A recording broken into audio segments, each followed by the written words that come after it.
Everybody, this is Dream, and today I'm going to be reviewing Tinker Racers. Tinker Racers is developed by Rembora Party Games and published by Cubite Interactive. Uh, Tinker Racers is $5 on Xbox. So Tinker Racers is a arcade racing game.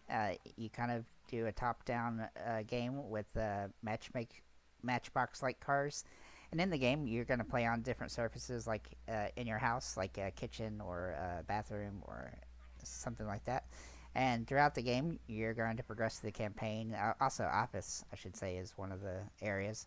You're going to play through the campaign, and you're going to have the mindset of this game is that once you get far enough ahead from the other cars, they will get killed by the screen, and that is how you win each round.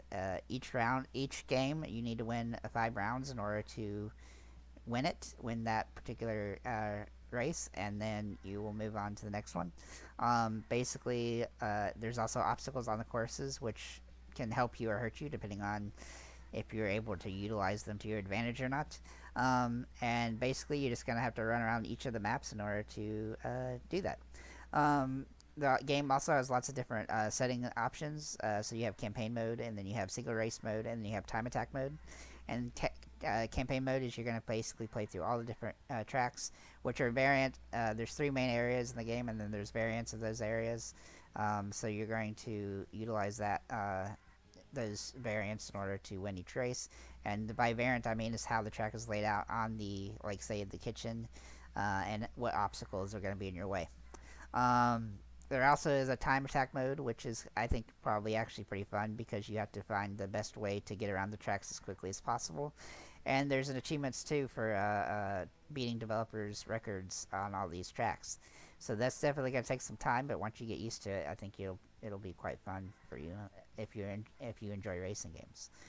You can also play with dark mode on, which will make it so there's no lights, and that is actually an added challenge to the game. Um, so overall, I think the game is relatively fun.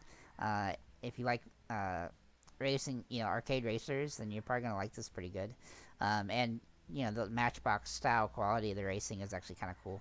And for the price of $5, I've seen a lot of games that are kind of like this that go for a heck of a lot more than that.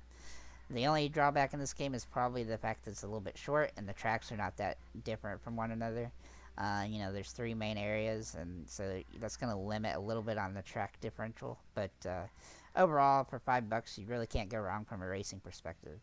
As for the achievements, they are also pretty straightforward, just completing races, winning all the campaign mode, um, and also